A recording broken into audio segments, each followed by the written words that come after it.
சிங்கப்பூரிலிருந்து சென்னைக்கு விமானத்தில் 8.5 கோடி ரூபாய் மதிப்புடைய 13 கிலோ தங்க கட்டிகளை கடத்தி வந்த பயணி மற்றும் கடத்தலுக்கு துணைபோன விமான நிறுவன ஊழியர் கைது செய்யப்பட்டுள்ளனர்.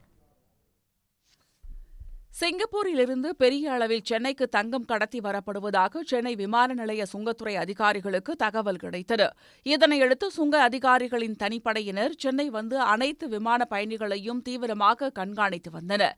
இந்த நிலையில் சிங்கப்பூரிலிருந்து இண்டிகோ ஏர்லைன்ஸ் பயணிகள் விமானத்தில் வந்த இலங்கையைச் சேர்ந்த பயணி ஒருவர் மீது சுங்க அதிகாரிகளுக்கு சந்தேகம் ஏற்பட்டது.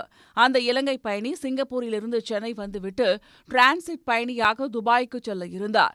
அந்த பயணி தான் வைத்திருந்த ஒரு பார்சலை எடுத்து இண்டிகோ ஏர்லைன்ஸ் ஊழியர் ஒருவரிடம் ரகசியமாக கொடுத்து அவரிடம் ஏதோ கூறிக்கொண்டிருந்தார். இதை கண்காணித்துக் கொண்டிருந்த சுங்க அதிகாரிகள் அதிரடி நடவடிக்கை எடுத்து இண்டிகோ ஏர்லைன்ஸ் ஊழியர் வைத்திருந்த பார்சலை வாங்கி பிரித்து பார்த்தனர். பார்சலுக்குள் தங்க கட்டிகள் இருந்ததை கண்டுபிடித்த அவர்கள் உடனே இண்டிகோ ஏர்லைன்ஸ் ஊழியரையும் இலங்கை பயணியையும் கைது செய்தனர். கடத்தல் தங்கத்தை விமான நிலையத்தில் வெளிப்பகுதியில் இண்டிகோ ஊழியரிடமிருந்து வாங்கிச் செல்வதற்காக வந்திருந்த கடத்தல் ஆசாமி யார் என்றும் சுங்கத்துறையினர் தீவிரமாக விசாரித்து வருகின்றனர். உடனுக்குடன் செய்திகளை தெரிந்து கொள்ள சன் நியூஸ் பெல் ஐகானை கிளிக் பண்ணுங்க.